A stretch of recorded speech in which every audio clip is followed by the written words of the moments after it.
What if I told you that you could build a working polyhouse with less money than a used motorcycle, grow premium crops all year, and quietly step into a farming model most people think is only for big investors? Would you believe it? Or would you think it's just another YouTube fantasy? That doubt right there is exactly where this story begins. Because polyhouse farming on a low budget isn't about shiny structures or expensive automation. It's about understanding pressure, plants, timing, and human decisions. And I learned this the hard way by watching small farmers who didn't have degrees, grants, or sponsors, just sharp instincts and a refusal to quit when things got messy.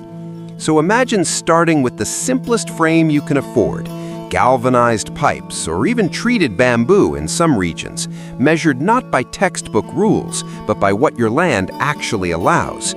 Stretching UV-stabilized plastic that isn't perfect, that flaps a little in the wind, but still traps heat just enough to create a controlled microclimate where crops behave differently, grow faster, taste better, and sell higher.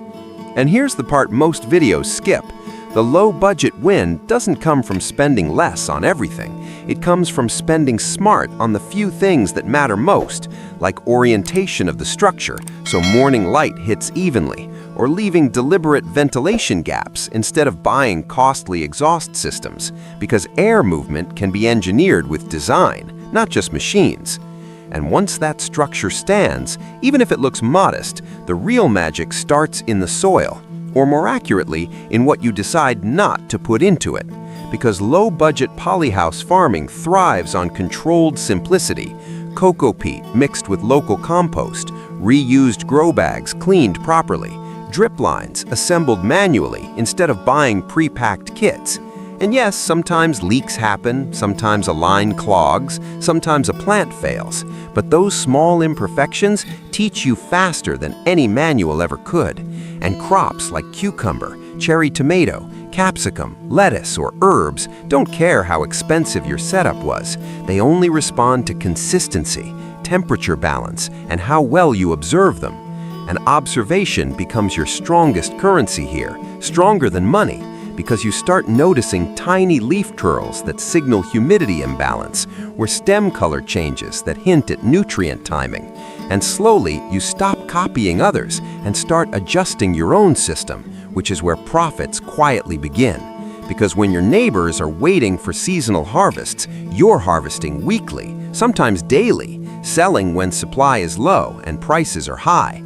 And even with a small polyhouse, the cash flow feels different, steady, predictable, less stressful.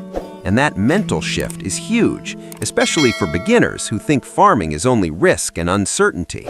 But here's the uncomfortable truth no one likes to say. Low-budget polyhouse farming only works if you respect discipline. Skipping daily checks, ignoring sanitation, delaying small repairs, these tiny mistakes snowball fast under plastic, because controlled environments amplify both success and laziness. And I've seen people lose crops not because they lacked money, but because they assumed the structure would do the work for them, which it never does. It only responds to how present you are. And the smartest low-budget growers